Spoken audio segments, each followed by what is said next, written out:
Against Hill, get out to Klay. Klay elevate jumper, bottom of the net for three. Out to Klay, long NBA three, bottom of the net. Claymation on the drive. Fans, let's welcome back home to Beasley. 6'6" guard from Ladera Ranch, California. Number 1, Klay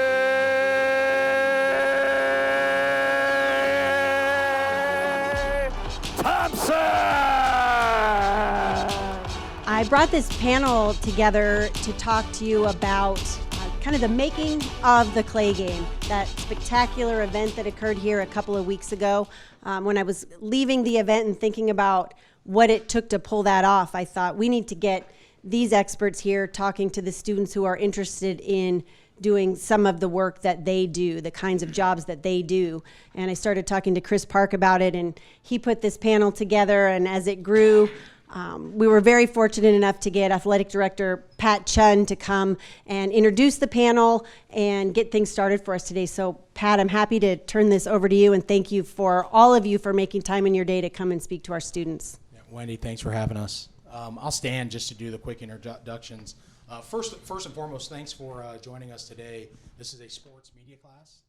So full disclosure, you guys know that sports and media have always been and will always be intertwined. I am a J School grad, not from this esteemed college, Murrow, but at a place in Columbus, Ohio. But I will tell you, there's not one single day that the things I learned in journalism school, communication school, don't impact me in the decisions we make, because one of the wonderful things we recognize about being in Pullman is we have our strengths, we have our weaknesses, but one of our great strengths we recognize is our ability to amplify and tell our own story, just because we don't get the coverage other places have, which creates a wonderful opportunity for us, which led us to an opportunity like the Klay game. So we appreciate you spending some time. How many of you guys, I assume a lot of you have a passion for sports or interest in sports? Raise your hands if you do. All right, so this hopefully you gain something out of this, but I'm going to set the deck real fast and introduce my teammates up here, kind of create context to how we got to the Klay game, and then I think we have somewhat of a program here that I'll mess up. But Bill Stevens, are you a Murrow grad technically? So a Murrow alum. He oversees all of our communications. He is in the discussions one of the great tennis players in Washington State history. So good we dissolved the sport. So, but Bill he's our direct liaison with all the media. So he is considered one of the best, if not the best, in the Pac-12 at his job. So with 17 sports, he has to have relationships with TV, radio, and print. He is our go-to person within our athletic department. He is the veteran out of the group. We kind of revamped our whole marketing staff. I'll start with Jennifer CHOW. Jennifer's been with us for 6 months, 7 months? 8 months now. So she oversees our marketing, or she works our marketing staff. With Matt Zollinger. She works day to day with basketball. TAMSYN STONEBARGER. If you recognize TAMSYN, she's been singing our national anthem for a couple of games now. She's revamped our entire social media. So everything you see her, she's got a couple of her teammates in the front row here. But when I got here, I would argue we may have been one of the worst in the country, let alone the Pac-12 in social media. So that was an area of focus for us that we had to go get the right person. You guys will understand when you're working in sports or business or in life, you're only going to be as good as the people you're able to accumulate. And the one thing that TAMSYN helped us figure out is the biggest resource we have for social media for all of our platforms are the people in this room.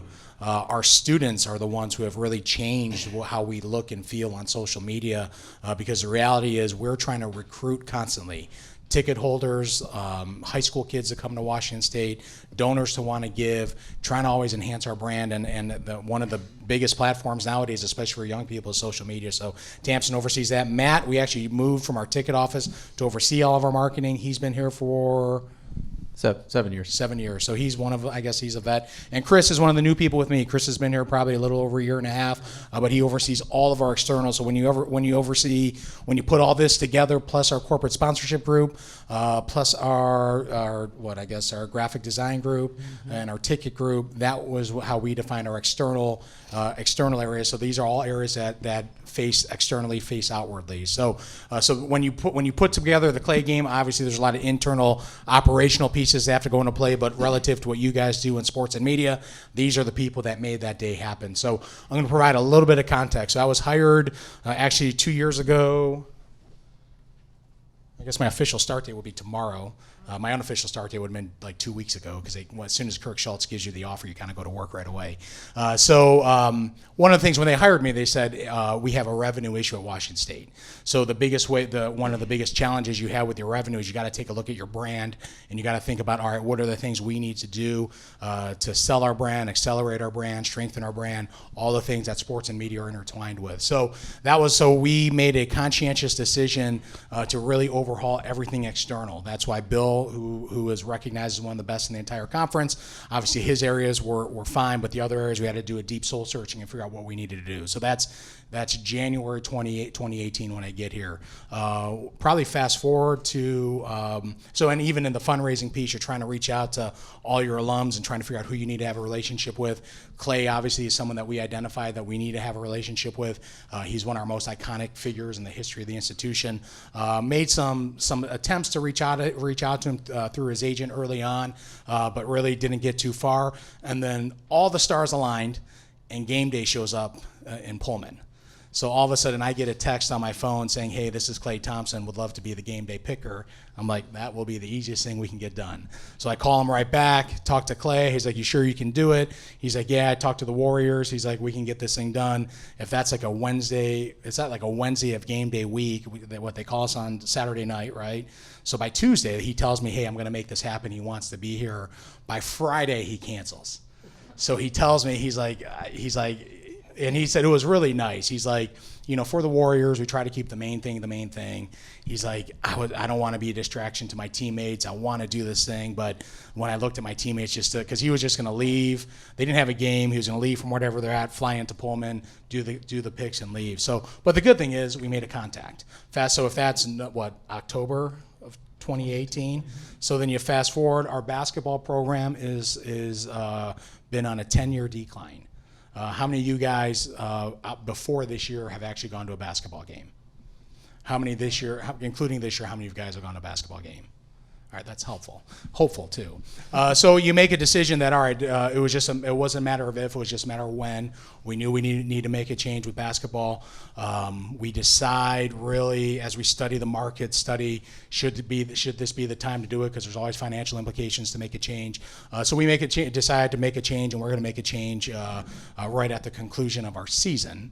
So as soon as we're done, and then you reach out to all the key people you want, at least for us in basketball, because we kind of felt like we're at rock bottom. We wanted the entire Washington State basketball community to kind of bless and endorse the hire. So you reach out to all the former coaches, all your high-profile players. I reach out to Klay. He gets right back to me, tells me exactly what he thinks will win. And really the common theme when you profile a job is we need to be a place that plays hard, plays defense, that has a system and a style but can recruit to that system. We actually go interview some candidates. The day we interview Kyle, someone in the Northern California media interviews Klay, and Klay actually says Kyle's name unsolicited. I call Kyle that night. I was like, hey, did you plant that with Klay? He's like, man, if that was that good, he's like, I'd be the head coach of the Golden State Warriors right now, or something like that, he says. So, but lo and behold, we're building a relationship with Klay. I had actually told him at that point, I'm going to come out and see you. And we had some donors that are season ticket holders for the Warriors. So we actually it was like the first, it had been like the first or second week of April. Yeah, that we were going to go see him. And then I mentioned to the president, I said, hey, we'd like to, what is our process to retire a jersey? He's like, you tell me. So I go ask Bill, and I was like, all right, we want to retire Klay's jersey. So the president said, all right, we're good, let's go for it. And then so we got tickets, we make the change, lo and behold, Kyle happens to be in San Francisco. We go visit Klay at Golden State, and he could not have been any nicer, more gracious. My goal was just to connect with him pregame, tell him, hey, we're going to retire your jersey. We get out there for warm-ups. He's sitting out there shooting around. He gives me and Kyle like 10 minutes pregame, and you're like, wow, this guy's about to go to work. And he's this gracious with his time. And then he says, hey, can you guys stick around for me after the game? It's like, well, and if he asks, I was like, I guess we can. So, which was a pretty cool scene. Like Golden State. I mean, this is not this year, but last season. But I mean, they're still competing for the NBA title. I mean, it's a show there. I mean, it's Christian McCaffrey sitting courtside, with Guy Fieri's at the game. I mean, you're sitting in the back waiting. I mean, and we're not in the back. We're like right outside the locker room in the back. So KD walks by. I think KD might have been hurt by this time. Well, KD walks by, Steph walks by. So it's just a circus back there. So we ended up talking to him for a while after the game, and then I actually give him. I was like, hey, did you read that folder I gave? He's like, no. He's like, let me go grab it. As he runs back, gets in the locker, and then we actually gave him a formal letter saying we're going to retire his jersey. So he could not have been more excited. Then you go into so then the next thing is we just got to go set a date. Well, actually, I guess the next big thing is he gets hurt. He gets hurt in the NBA Finals, right? Is that when it was? So he gets hurt in the finals. I go see him. It had to have been August at his family foundation golf outing. And by that time, because he was hurt, the whole calendar opened up for him relative to doing this game.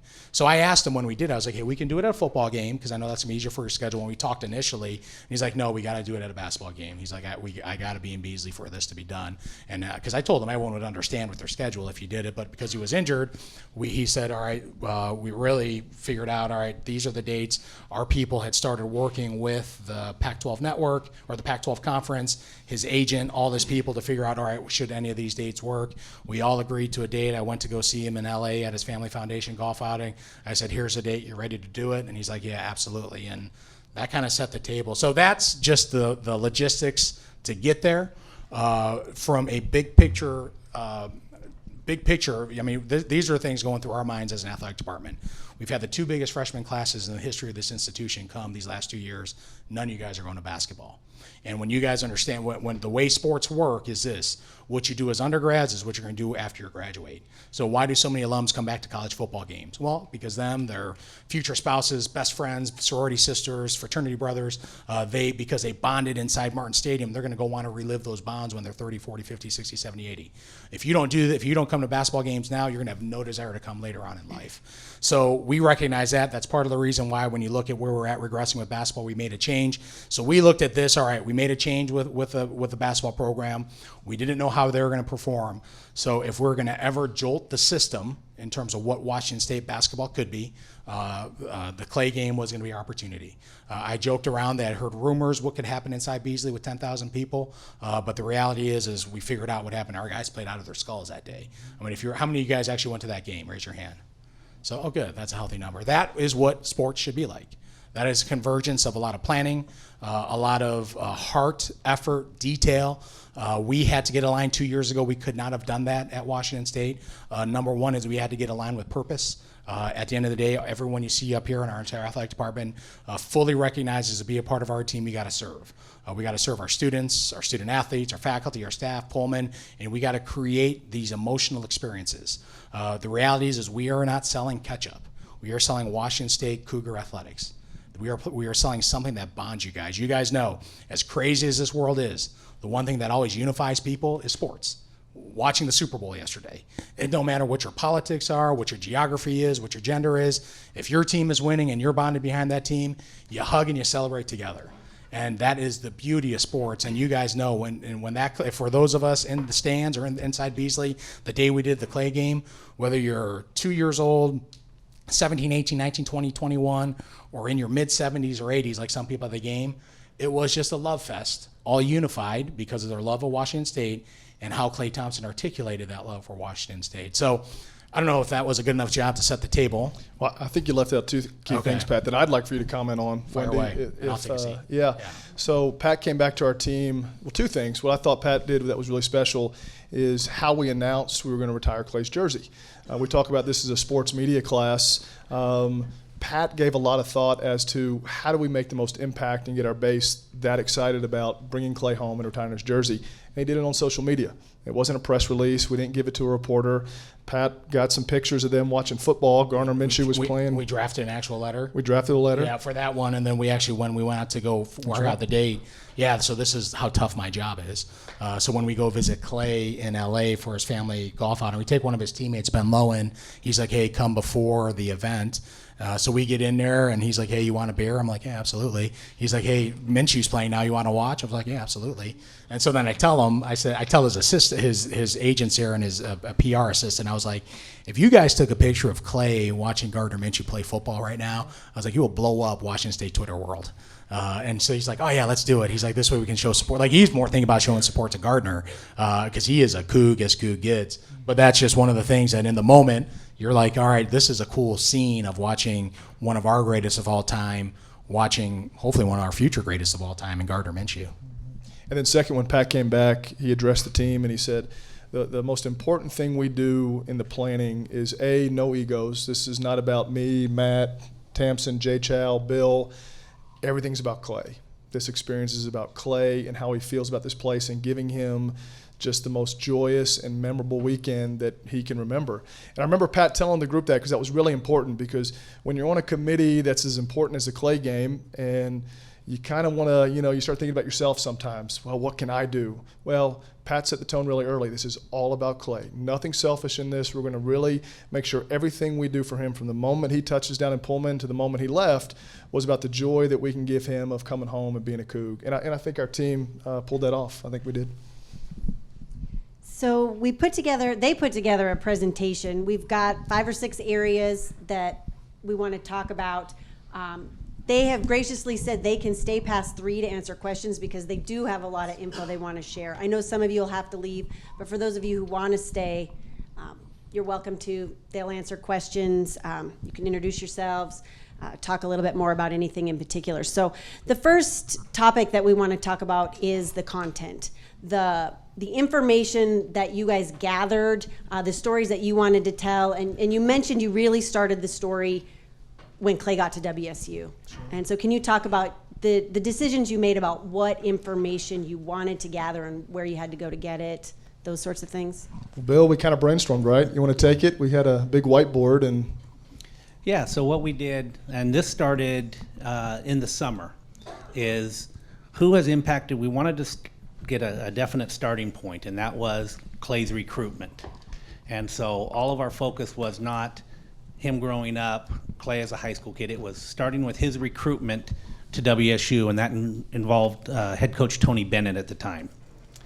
And so we wanted to go from there to current day. So we started making lists of who impacted Klay's time here. Obviously, college teammates. Who did he play with? Who were his coaches at that time? Then we went on to the draft and the Warriors. Who in the Warriors, who were his teammates there that made an impact on him? Which college teammates are playing in the pros and are still relevant that would have seen Klay develop and mature over his time. So that probably, Chris, we spent weeks kind of whiteboarding who do we want to talk to, knowing we have a finite amount of time to display all this.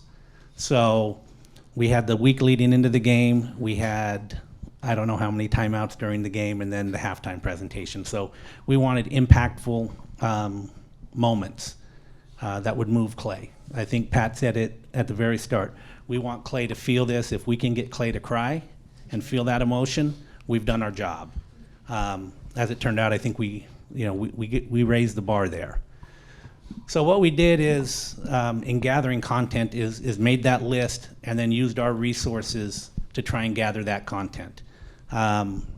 We started with former teammates and who is he still close with. Went to our people in the office who has contact information for those former student athletes. So we did that. We found out a big group of them were coming on homecoming weekend for the Stanford game. So we were able to gather content there and take care of a big chunk of his college time. We were able to make contact with Tony Bennett at Virginia and get his thoughts and video collected over the summer. We were able to get Ken Bone, his college coach. And then we started going to who are his current teammates. And some of us on the panel here were fortunate to having worked in the NBA. We had former coworkers who worked with the Golden State Warriors. So a couple calls there, and we're in. Who do you want? We'll get you whoever you want, and we'll make that happen. Had a relationship with the VP of Communications for the Phoenix Suns. Aaron Baines is playing there. Same process. We'll here's what we want. They knocked it out, get us that information back. Had colleagues in the college world for Krzyzewski, who he played for as an Olympian. And so all these resources we have, we were able to reach out to friends and colleagues, and everyone's kind of in the same boat. They want the same thing. They want to see these days go special for the student athlete and former student athlete. So it worked out real well. And what we did early on is we also partnered with the Pac-12 networks. They are the professionals in this realm or this area. So we were able to take advantage of the latest and greatest equipment, technology, and their professionalism to deliver this content. And so I think go from the summer until December, we were kind of in a gathering content phase and making sure everything was submitted, and then passed it along to our creative team. And we had more content that we could use, and I think this is where TAMSYN and Matt and CHOW jump in.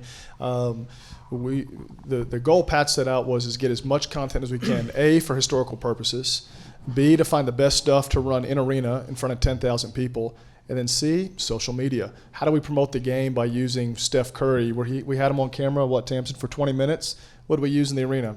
Matt, 5 seconds of them? So kind of walk through the process maybe of how we took the content and what made the game and then what made social media. And let me add 2 things, because I know this is still a learning class here. So number one, no matter how big or small the project is, it's what these 2 hit on. It's always great to have a guiding principle.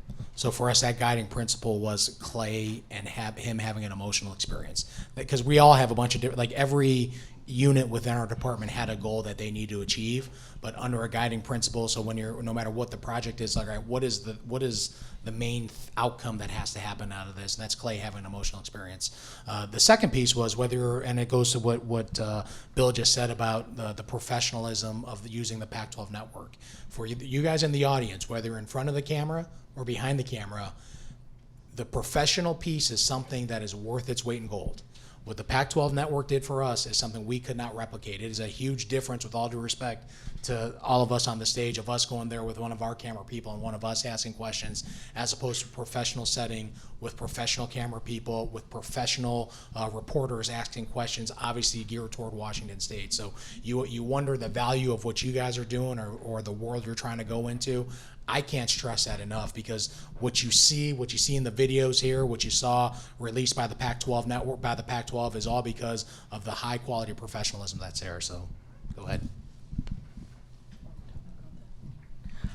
Okay, so I was in charge of pretty much putting together the script, which is basically what I call the show. Everything that you see outside of the game is what I'm timing in the timeouts and in the halftime. So it was really pertinent for me to look through all the interviews that we had and to kind of paint this picture of Klay. I only know Klay Thompson as a Golden State Warrior. I don't really know him as a Coug. So by listening to the interviews of his teammates, his own interview, I was able to get a sense of, wow, it really means a lot to him. His teammates mean a lot to him. His experience means a lot to him. So I started cutting out spaces where I knew that we needed to put Coach K in, we needed to put Coach Bennett in, because those are 2 significant people in his life. But not only that, it's a wow moment for the audience too. For the 10,000 people in there, you're gonna be like, wow, that's Coach K on the video board. That's really awesome. I don't think that ever happened in Beasley until the Klay game. And then listening to his teammates talk about him, that's when we figured out that he really loved fireworks, for example. So we had a 2-week scramble to add pyro to the halftime mix. So that's also really important, looking at those interviews. But it also helped. TAMSYN and we talked a little bit about what I wasn't going to use in-game would be perfect for social, because there's still another space where we can use all this tons of content that we had. But we also wanted to save the wow moments for the in-game, because that's what's going to make it special if you were there and if you weren't there. So that's what the content piece was for me. It painted this story of how the game was going to look. Yeah, and a lot of things like overlapped too. So like Steph Curry's video, for example, it kind of worked out perfectly that he announced that he was coming to Pullman, and we already had like a video in the works to go out, and the timing of it was kind of impeccable. But just going through like we sat down for maybe an hour or two to talk about, this is perfect for Endgame. I don't really want that for social. That would be perfect for social, and just this back and forth conversation. Okay, so I think you guys have really covered how important it was to make this game special for Klay, and that was really one of your key target. But also, you have an opportunity like this. You got to maximize it for WSU. So can you talk about what you did to maximize that opportunity, increase attendance, ticket sales, those kinds of things, and how you took a really great opportunity and used it to your advantage as well? Yeah, so I think Matt and I can talk on this, and maybe Matt, if we walk him through the calendar of how we plan to release the Klay game. So, Pat comes back to us late July, early August, and we have the date. And then the Pac-12 network says, okay, it's going to be on this day, this time. And we're kind of in the start of football season now, but we're selling basketball, and we're only in season ticket renewal. We're in season ticket process right now. So Matt and his team had to develop a plan to get people excited about season tickets again for men's basketball. So talk about how we used the Klay game for season tickets and then move that into mini plans and single game sales. Yeah, so obviously with an event like this, we're going to have a lot of interest that is generated just because Klay Thompson's coming back. At this point, we didn't know all the details of everyone else that was coming, which made it even better. But we took the Klay game as we started calling it and really tried to leverage people to buy other games with it. So we would have missed an opportunity. We just would have said we're just going to sell these just by themselves, which would have been great for that game. But we needed to make sure that we helped other games as well. So we initially went out. We really pushed hard for get season tickets. Guarantee yourself the best seats possible for the Klay game, and the only way to guarantee that is to buy season tickets now. After probably a month or so of that, we moved into what we call mini plans or partial plans, where you can buy kind of 3 to 5 games all at once. So we put out a package that's actually like financially, it looked like it was a lot, but if you bought the Klay ticket by itself, you get extra games in there with the mini plan for another $5 a piece. So we really tried to make it so that you couldn't say no to it. And when you take a look at the past revenue numbers for past years, we sold more mini plans and partial plans, including with that Klay game, than the past 5 years combined. So when you take a look at like the power and the impact that this one game had on our department financially, it was huge. And so you take a look at the 600 or so mini packs that we sold for basketball. There are an additional 500 that are sold for the Washington game on Sunday. There are an additional 430 that are sold for Oregon. And so you can start to see these little pops that just this one game had on the rest of the schedule, just because we were including that at a reasonable price to package it with the game, and then make sure the messaging is, come support Klay. This is a once-in-a-lifetime opportunity. Hey, but while you're there, if you spend a little bit more money, you can get these other games while you're at it. And so as far as, I guess, from the marketing plan and the sales perspective, it was really advantageous for us to leverage that Klay game and really maximize the revenue and essentially attendance for all the other games on the schedule, not just that one game. Hey, and we had, I just remembered this, you guys armed me with that logo T-shirt when I visited him in April. So we created that logo when? Well, that would have been... That's a good question. I mean, the reality is we know summertime. We know Klay wasn't going to say no to getting his jersey retired, but we had that logo and that hat, and so we created that logo because I gave him those shirts in April when we met, and then we also had the hashtag already created. So right. I mean that was stuff done way in advance, which carried us through 10 months of planning. How many folks in here on your social media feeds did you see the promoted advertisement for the Klay game because you follow Washington State Athletics? Yeah. That's this guy right here. So Matt did a really, really good job of we've shifted a lot of our advertising into digital advertising. We feel like we can really target our fan base, who's paying attention. Matt gets great data and analytics. And normally I get frustrated in my feeds when I see all the promoted stuff, but when it had to do with the Klay game, I was like, Matt's doing his job. And it worked, and the message was out. And it's hard. I've always been a believer that for things to go viral or at least have an impact socially, it has to happen organically, but the fact that Klay game hashtag and the logo resonated and we were able to stick to it is really a testament to you guys and what you thought of early. Yeah, and I'd say, I mean, it's important. I mean, the nice thing that's all that information, we have that early. So we could connect the marketing plan from day one. It all looked the same. We could use the logo. We could use the hashtag.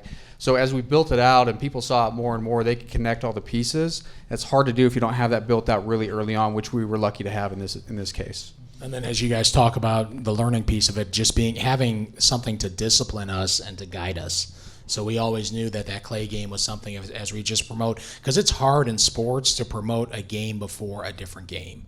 Sometimes you do your team, everyone's fear is looking past the game. So, and you don't want to be, as an athletic department, as administrators, we don't want to be the reason why our team is looking toward a certain date and, oh, by the way, have all these games in between. And the fact that we beat Oregon that Thursday before really said, all right, we did not put the cart before the horse with our team, but I think that Clay game hashtag allowed us, because we know our men's basketball team is reading all of our social media channels, that allowed us to kind of isolate that game as just one separate thing as we still keep pushing everything with our department. It was also helpful to have our main athletics channel as well, because while men's basketball is doing their men's basketball thing, we're able to push Clay game before all their other games. So 11 Clays of Christmas, that was kind of really last minute, but it was awesome. Those kind of pushes could come from our main account without us feeling like we're stepping on toes. And for everybody in the room, the 11 Clays of Christmas, that's TAMSYN and a bunch of students. I mean, we've got some of our social media students here. Why don't you guys stand up real quick? Some of our social media students. You guys stand up. Come on. I want everybody to see y'all. This group right here. Yep. So it's that kind of collaboration that's happening in all of our offices within the department. But those fun jingles for the 11 Clays of Christmas are, like Pat said, talented 18 to 22-year-old Washington State students. So you guys talked about the content that you wanted to create and the stories that you wanted to tell, how you promoted the game, and you did a lot of that internally, but Pat really touched at the very beginning on the partnerships that you developed, because pulling off something of that magnitude, which hadn't been done before, at least in anybody's recent memory, what kind of partnerships did you need? Who did you go to? How did you establish those, and what did you get from those partnerships? So I've told everybody we had 4 tremendous partners with no egos, all working to give Clay a wonderful experience, and that was Washington State Athletics. That was Clay's team of people, so his agent and his publicist. That was the Golden State Warriors, who were phenomenal in this process. And it was the Pac-12 and the Pac-12 network. Like Pat mentioned, Matt and I flew to Oakland, San Francisco, to meet with the Warriors. And first off, hey, how can we get your buy-in and partnership for the game? And they were all in. They wanted to help. They were going to make players available. But we knew we couldn't shoot Steph Curry and Steve Kerr with our cameras or really the resources we had. So we went up the street to the Pac-12. And the network office said, we're in. We'll go down the street, we'll shoot it, but let's just work a deal out where the content that we capture we can also use for a show after the game to highlight what you did. Well, that's a win-win for everybody. So again, partnerships, getting people on board that, again, fought for the right cause. I jokingly tell a story that the Golden State Warriors told Matt and I that their social team would probably retweet maybe the halftime ceremony. And we were like, man, if we get a retweet from the Golden State Warriors, that'll be really special. Well, TAMSYN comes to me the week of the game and tells me how many are coming in from the Warriors social media team? 3. Yeah, so the Warriors sent 3 people with their team to follow Clay around. And if you think about it, that epic moment where Isaac Bonton hit that half-court shot and Steph and Clay are going nuts and chest bumping, Washington State Athletics gave every Golden State Warrior fan what they've been lacking this year. Clay and Steph having a joyous moment on the basketball court. We gave them that because they haven't played. And TAMSYN was telling us, and Pat, how international the Golden State Warriors social media accounts are. I mean, just that partnership alone put the brand of Washington State out there. Yeah, with the stars aligning, unfortunately, Steph got hurt. And that made him available to come to the game, and you can see why they are a championship organization. The owner, one of the majority owner came. 2 of their front office people, Zaza and Steph, came. But the fact that they amplified on other social media platforms, you can make the argument Golden State's one of the 10 most popular franchises on the entire globe. So you talk about partnership. That allowed this to have a global amplification, which when you just did a social media scan, you see people in different countries talking and writing and congratulating Klay because he's such an iconic figure in China. He's an iconic figure anywhere that they love basketball. So it was a convergence of so many good things. But typically in life, you guys will learn when preparation meets opportunity, you're ready to go. Sometimes luck falls in your favor, and we put so much prep time into this thing that luck did fall into our favor. I'll say one area not represented on the panel. Our Cougar Athletic Fund, who handles the fundraising for our department, Bridget and her team. Bridget handles all of our special events. She handled all of Klay's agenda and itinerary from the minute he took off from San Francisco till wheels up, leaving Pullman. That was a tremendous help because this team right here, we're so focused on delivering content, delivering a tremendous game day experience, but Klay needed a full agenda, and he had a lot of stuff that he wanted to do while he was back in town. Again, that was another great partnership, having great people in our office that we can all tell great stories of people driving Klay and his friends around, people greeting him at the airport, at the hotel, the next morning, creating a green room in Beasley that felt like his dorm room. All these little touches really went a long way to make Klay feel special. Well, you both are just touching on kind of the next area we want to talk about. You said, you know, the moment when preparation meets opportunity. You guys worked for 10 months preparing for this weekend, and now it's here. You know, can you talk about that? I mean, it all comes down to this day or this 36 hours. Talk about the execution. Well, if I could also add, Matt took a group to revamp our entire basketball game atmosphere. So we couldn't go another year with basketball being the way it was in Beasley. So you talk about everything, even from having a kids zone, a kids meal, how we sat in the stands, music, everything that goes in game atmosphere. We did a full revamp with everything. So the question was leading up to the moment. The moment. I guess game. It's probably like Jennifer and Matt. Yeah, it's like the old adage when the ball's kicked off. I mean, no matter what happens now, it's go time, right?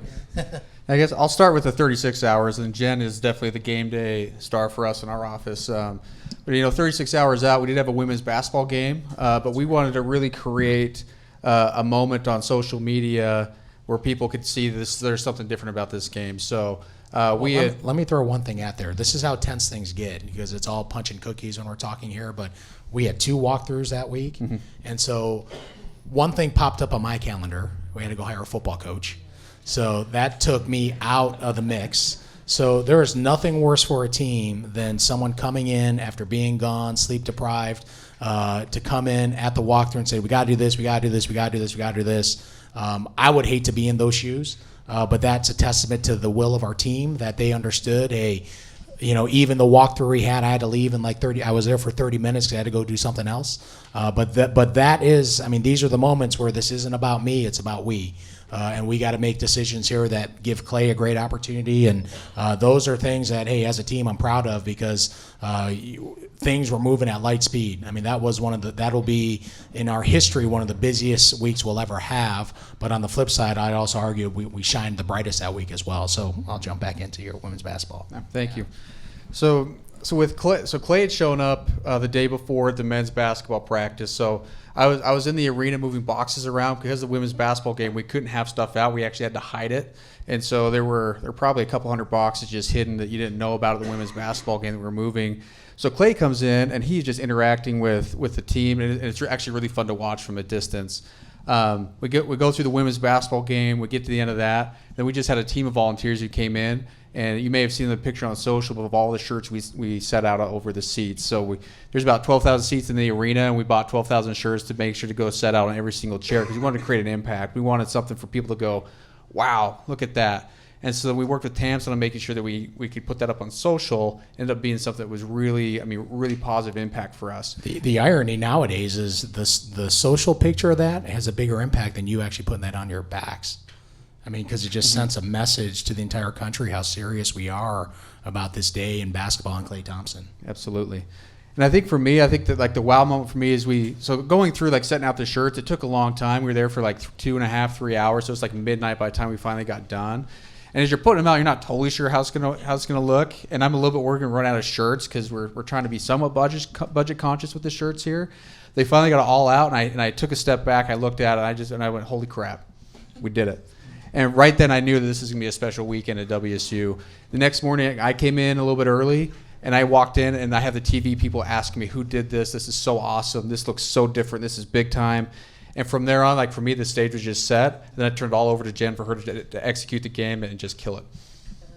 So everything was literally choreographed to the second, to the absolute minute. Like when the lights come up, this is happening. When the lights come down, this is happening. You have your Beasley Coliseum staff members. You have the marketing team. You have the social media team. So you have to think of all the bodies that are going to be on the court. So for those who were there, you saw there was a ton of people on the court, but that's also why we got such great coverage and presence. So I arrived in the arena probably about 3-4 hours prior, and I have to check on pyro, I have to check on the video, I have to check with the tech. So Connolly is part of our video team, and he runs the video board. He's the one that I'm talking to. He's the voice in my head, making sure we get everything on the video board, and it looks great. So literally 2 hours before, that's when I was like, this is game time. And we heard Klay was in the building. That's when we knew we had to get going. Mind you, we still have to run a regular basketball game. So that was something that I had to keep in mind. So everything that we normally do, we do fight song, we do this, we do that, but it all had to be escalated, which was what was really cool about it.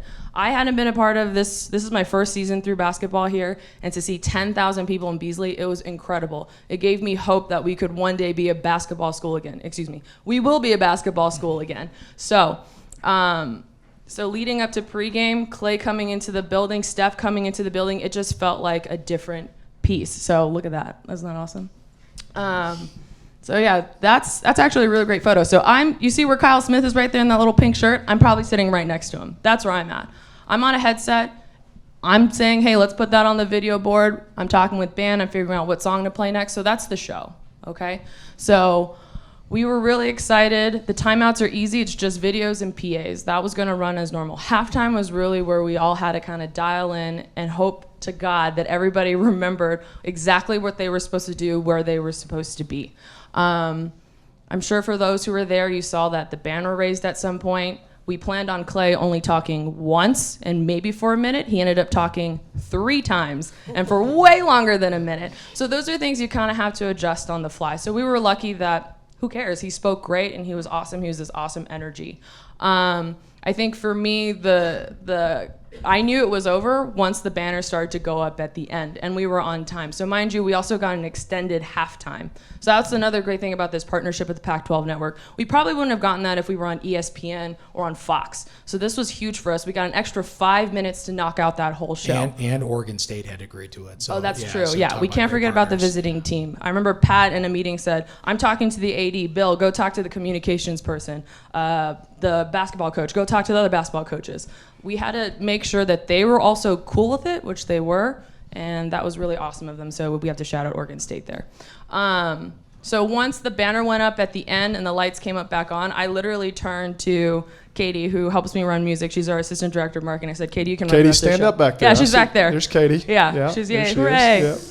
I literally looked at Katie and I said, you can run the rest of the show. I'm going to go to the back because I'm done now. But I didn't, obviously.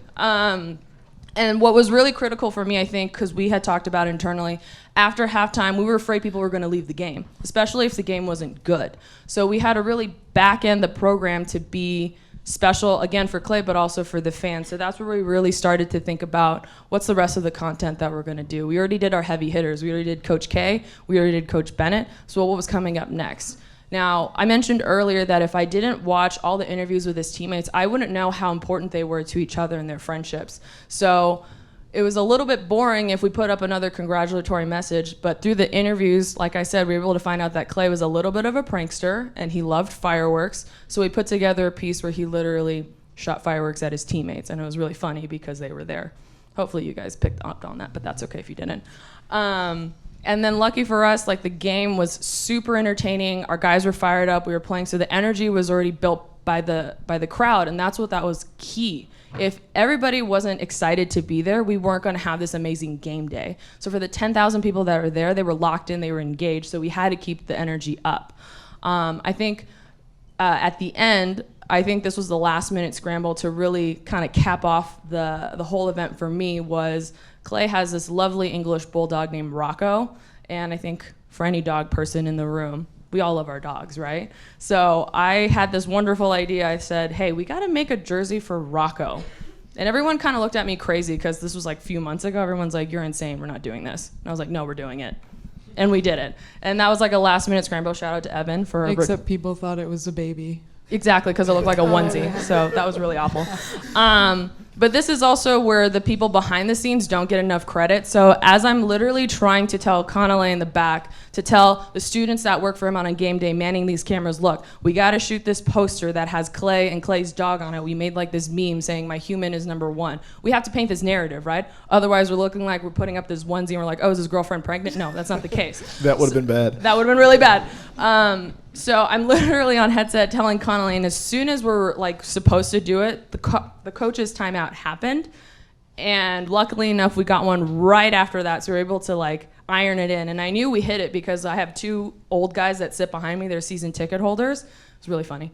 They were like, "What is going on? We have no idea what's happening." And then one's like, "Oh, that's his dog." And that's when I saw Klay smile on his face, his girlfriend smile, and I was like, we nailed it. We're done. We did it. The jersey's up, who cares? But I got the dog jersey in, so we won the day.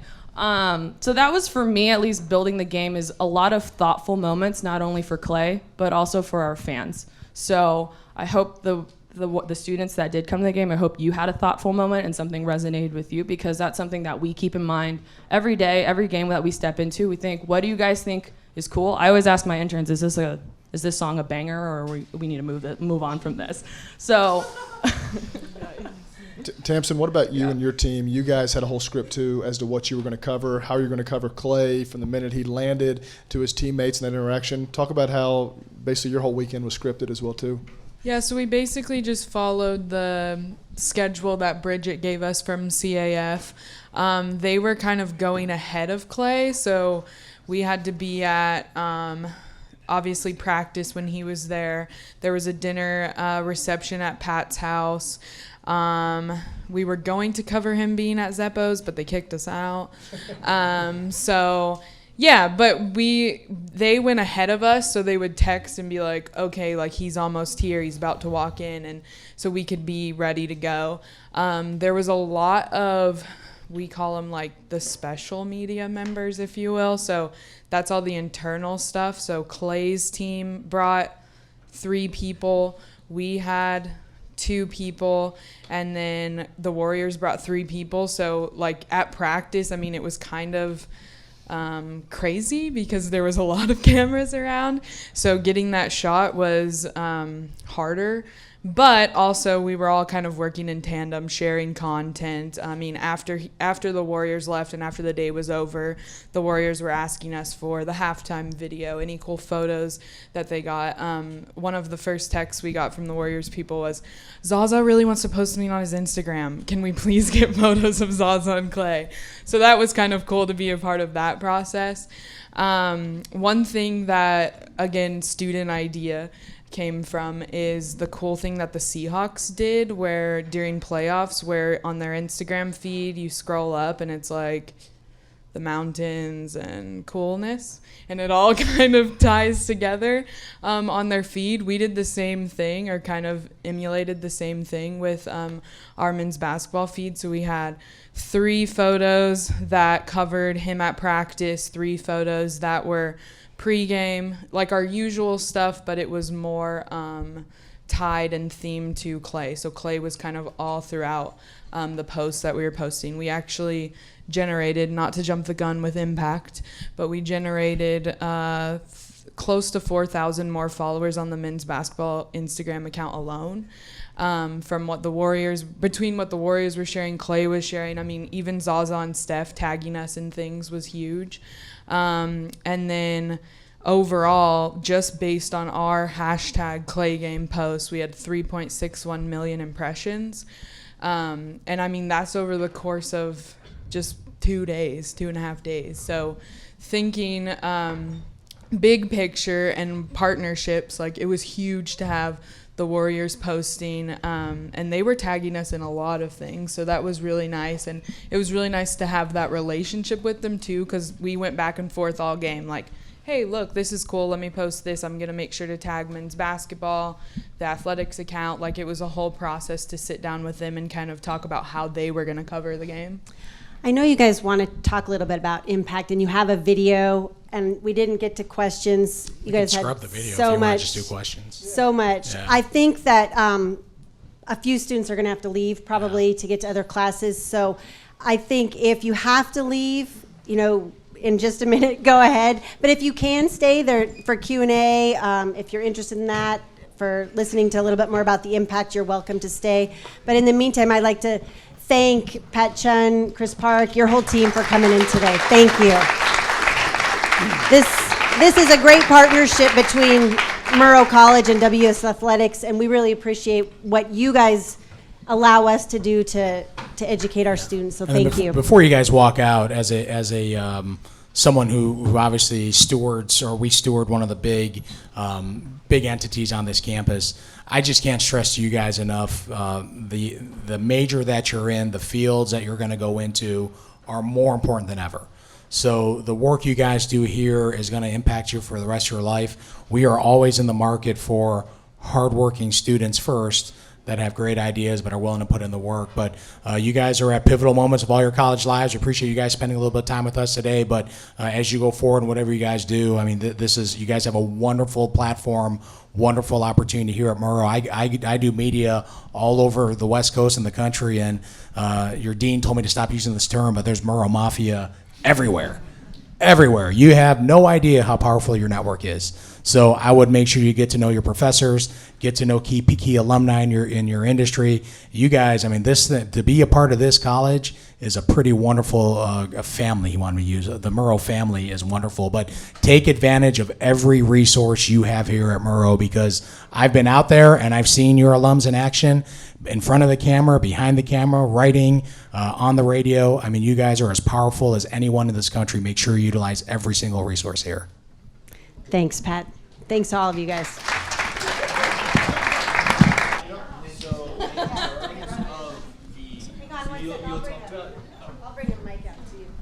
So you guys all talked about the numbers at the stadium in terms of like at the Klay game versus what they were normally.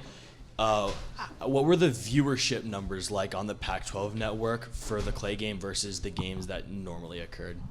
Wow, that's a great question. Bill, do you know those yet? They typically hold on to those until the end of the year. I haven't seen. I asked him when we just had meetings last week. I asked him if they could deliver to us sooner, so we should follow up.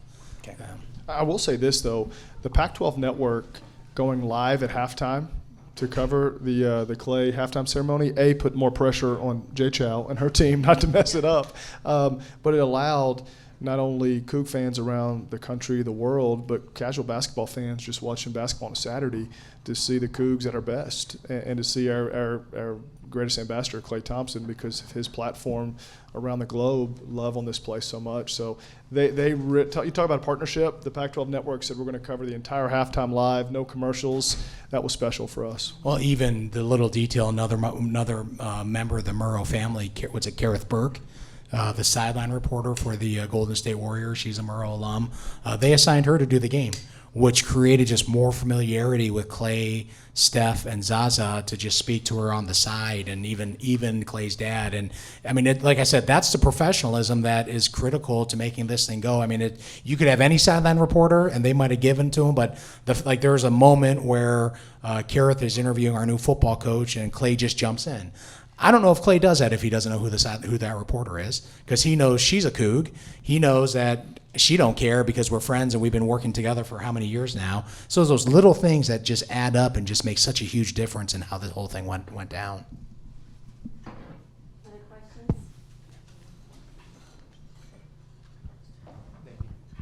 questions? You guys talked a lot about relationship. I was just wondering, how do you start to build the relationship and kind of put your best foot forward, take one step forward instead of two steps back, and also how to maintain the relationship, keep it in contact where it doesn't seem like you're persistent or over pushy or kind of just using the person? Well, every relationship's different, but I think it goes to the. I think we have. That's why I think it's important to have a diverse staff. So, everything in our relationships with the media starts with Bill. Bill is respected by his peers. Like, he gets pissed when I talk about him in these terms. But the reality is Bill is respected. Bill has relationships. Some of us are new, so we can play dumb a little bit. But with everyone, it goes back to what our overarching principle was. This isn't about me and my resume. This wasn't about Matt or TAMSYN. TAMSYN, although in the back of her mind wasn't worried about, can we get X number of increases in all of our platforms. This was, we need to deliver something for Klay. We all have different relationships dating back to, different institutions we're at. I know Chris at a past institution did a significant jersey retirements, plural. So we all had different experiences running into it. But like at the end of the day, it's just, we have a goal. We all have a network of people that are at our resources, and it's just treating people professionally and having clear, concise communication. Following up is a big deal. A lot of times just in life, just what you say you're going to do, you do. When Chris and Matt say that, hey, we're going to go all the way to San Francisco just to stand in the corner and watch you do this, but also we're going to meet with the Warriors, and the fact that they went out and do that, when I go meet with the Pac-12, they're like, wow, we really appreciate you sending your staff down. I was like, that's how important it is to us. They were going to make time, and then we timed it up with when we had a football game down there too. So it's a lot of it is just what you say you got to do, and you got to follow through, and you got to. We were all firing out thank you notes at the end of when we're done. We had Pac-12 meetings last week. I made sure that we publicly thanked the Pac-12 network in front of the other Pac-12 ADs and the commissioner. So it's just handling everything first class, and we're representing something bigger than ourselves. Like, even though the goal is to give something to Klay, we represent our basketball program, our athletic department, you guys, this institution. So there's a lot that we represent, and we take ownership of that. We take a lot of pride in that. And I'll brag on Pat. His agent, I don't know if Pat knows the story. I was leaving the arena with Klay's agent, and Klay's agent told me, the way your boss and then your team, because Pat put this message out to our team, have approached Klay, have interacted with Klay, have really, really made him feel special about his time here, and then to re-engage him, he said, is like nothing I've seen from former athletes that have reached the level of Klay has with their university. And Pat set the tone. We're not asking Klay to sign 1 million things while he's here. We're not asking him to take 1,000 group pictures. So Pat set the tone, just how he engaged Klay and didn't push it, didn't rush it, and it was the right time, and it worked. Although my wife did make it clear, if we didn't come out with a family picture with Steph and Klay, don't come home. Kind of piggybacking off of that, as far as like the partnership and relationship with the Warriors, Matt and Bill were both in contact with their head social person, and they kind of gave me the names of who was coming. I ended up following her on Twitter, and I slid into her DMs, and I said, like, okay, you're gonna be here, like, let me know, here's my number. And that's kind of how we had a group chat for the weekend, so that way I could keep her posted, she could keep me posted, and it was our content team and their content team. So that was really helpful. And then one of the videographers left her headphones, so we mailed them back to her, and we like put shirts in there, and we put a little note. So it kind of worked out. Like, kind of sucked that we had to send her headphones back, but it kind of worked out. And then just keeping that real, like, I'm gonna reach out to her today to ask what Golden State's numbers were. Like, we can go off of our Klay numbers, but we can probably double or triple that based on what their impressions were. Actually curious about how you guys are going to, obviously something like a Klay Thompson retirement ceremony doesn't happen every year. How do you guys continue to spark up interest with events like that? I know the team's hopefully going to continue to grow and get better, but even with how do you continue to spark up outside interest to get people to go for maybe just more than the game? I think that's the challenge that I've been given, right? And so the good thing with a game like that is now we have a whole bunch of data that we didn't have before. When we're looking at games where just not a lot of buyers, there's a lot of walk-up, I don't know who those people are. With the Klay game, a lot of people pre-bought, so I have the opportunity now to retarget all of them on a regular basis. We didn't have data, nor did we use data before a couple of years ago. Correct. So really what we focus on is, now that we have that data, we wanted to, part of the thing that I felt the pressure with Klay is I had to make sure that show was just phenomenal, because we had people coming into town for a basketball game that had not been on campus for a basketball game in many years, just because of the state of the program. And so we felt a lot of pressure in our office to, well, we got to get this in front of everyone, because if you're going to come back for a game this year, if it's just one, we want it to be this one. And two, we want to make sure that the show is just executed just flawlessly, and just make people feel like that, man, there's something different going on at WSU now. I'm ready to invest and come back in. And so in both respects, we felt like we did a good job. But now it's up to us to keep retargeting them and keep finding more ways to make that fan experience special and unique to WSU. I wish I could tell you exactly how you make that so it's like an easy switch, but really it starts with us being able to evaluate our game day experience on a regular basis and say, is this working? What could be better? What else can we do to really make people have a memorable experience when they come? Because I can't control the outcome of a basketball game. That does affect people's, their thought process when they want to come, but I can affect how good of a time they have, win or lose. They can come back and say, I want to bring my kids back. I want to go back and have a good experience. So that is our focus moving forward. The students are the key. We talked about it this morning in our senior staff meeting. I think college baseball, men's and women's basketball have the highest disparity between home and road winning percentage and losing percentage.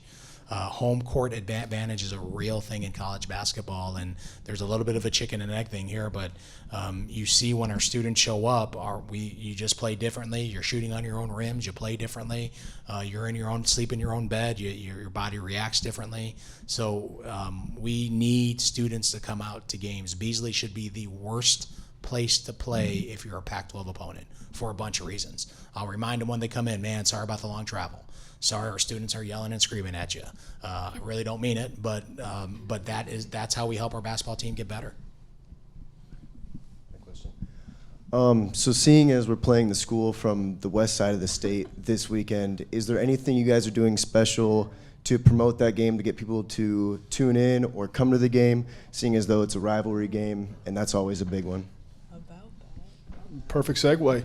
Yeah, so this Sunday we're going to honor a coaching legend who coached at Washington State, George Raveling.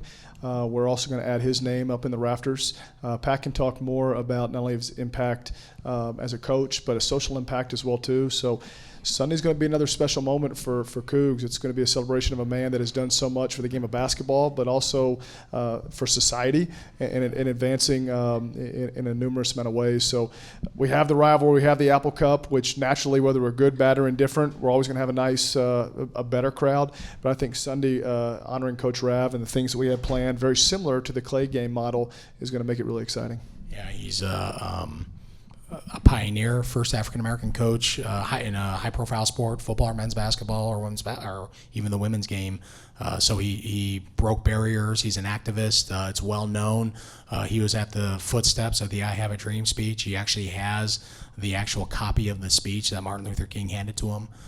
So, I mean, this is a guy who has been on the forefront of change in sports, and fortunately for us, he spent 10 years here, and there are a couple things that we just need. There's a part of for us to go forward, to your point, as a basketball program, you really got to recognize what your past is and celebrate it, because that's what great programs do. So part of, going forward is, you got to get students out, but we also got to have the habits of a great basketball program. Part of that is you play hard, like our team is doing. We don't promise, I'm not going to promise any wins, but I will promise you our guys are going to play hard now, but you also honoring your past is a big piece of being a championship-type program. Also, UW is the worst in the Pac-12 right now, so. Bring your friends.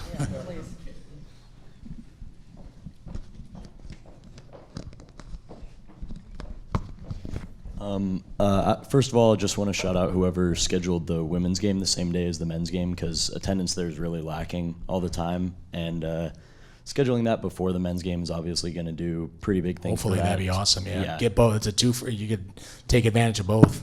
Yeah, and people were lining up at 5:30, 5:50 in the morning for that game. Did you anticipate quite the amount of people? Because I heard at one point the line was all the way down to the lower soccer field from Beasley. Like, that was pretty crazy. I prayed that the line would be like that. CHOW? Sure. Yeah. So, partnering with the ticket office, they're not represented here, but we decided to implement a claim system for the students. It's something that we don't normally do because we wanted to gauge the interest. So we put it out before the end of the quarter, And I think before winter break, we were at, oh, sorry, I had a quarter system when I went to undergrad. My bad. So before the semester, and I think we maybe were at about 1,000 heading into winter break, and we have about 3,000, almost 4, depends on how many seats we ended up having take out for students. So we were panicking a little bit because we're like, this is only 33% of the student capacity, and we anticipated it would be out like this. But we also had to recognize that you guys were in finals, you're heading into winter break.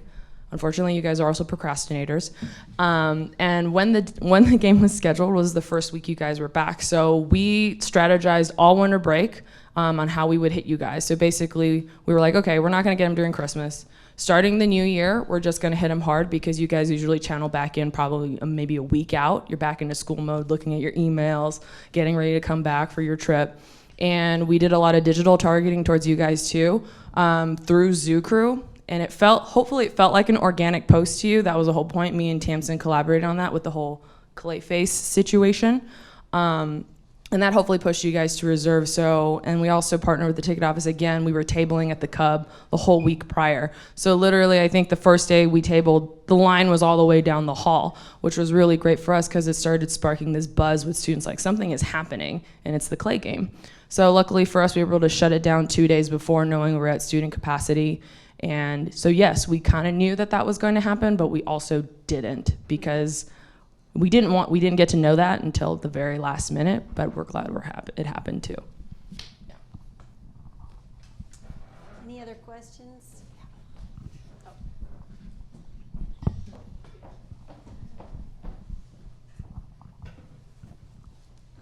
So obviously you guys talked a lot about social media, and you said that you decided to state it on social media that this was happening versus a press release. How do you think, how did you decide that, pros and cons, and how do you think that will happen in the future? Is that going to be a more occurring trend? Yeah, I don't know how we decided that. Typically, it's someone telling me what to do. I think, I liked that you did it. I think that's more of where the industry is going, especially I don't know if you guys paid attention to how we announced the Rolo hire.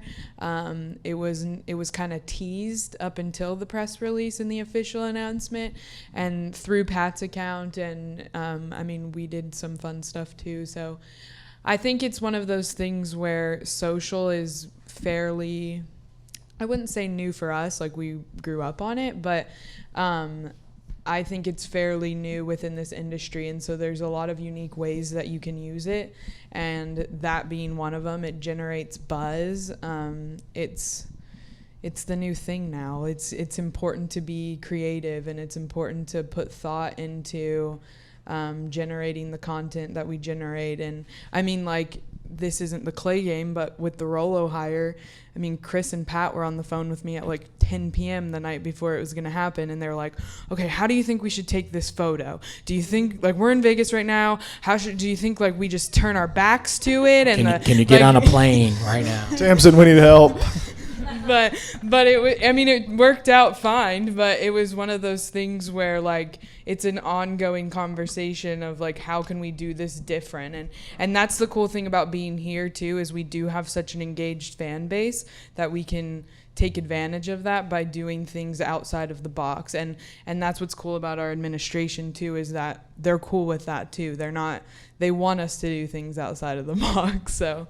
And it goes back to, we have to tell our own story and be a little bit more creative, which is our opportunity. Because I know there's in our industry, there's a daily morning news ticker that comes out. I remember the day after they put it in there, don't know if we've ever seen a jersey announcement done like this. And when you read that, it's you know what? We did our jobs.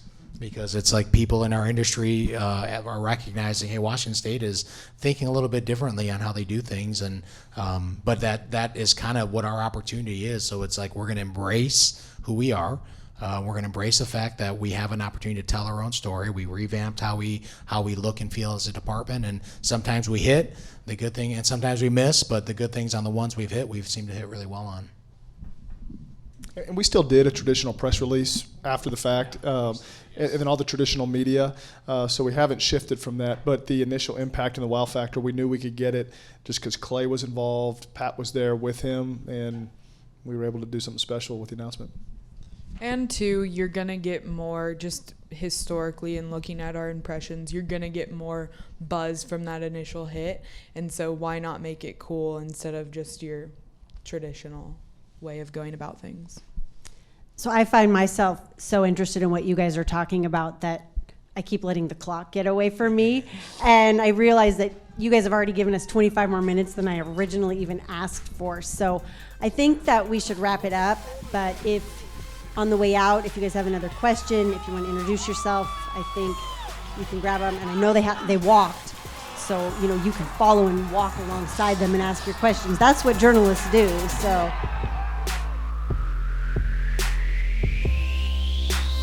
Let's show them what type of team we are. Let's fight. Let's fight. Let's fight. Team on 3. 1, 2, 3. Yeah.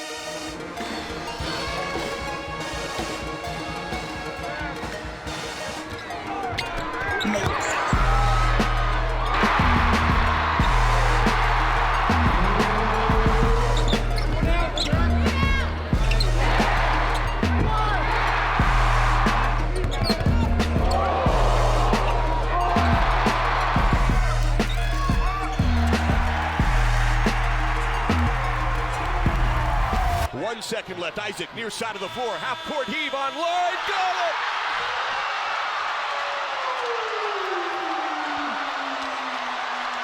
The roof of this place is going to pop off!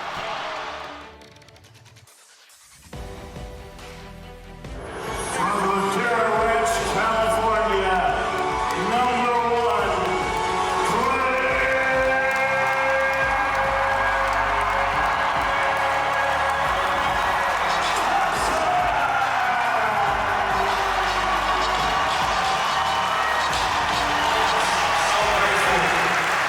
So grateful for my basketball team in China, Brazil, New Zealand, Spain, around the world. There's nowhere like home.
onto the ball. The horn sounds. Klay's jersey to the rafters. Cougars beat the Beavers 89-70.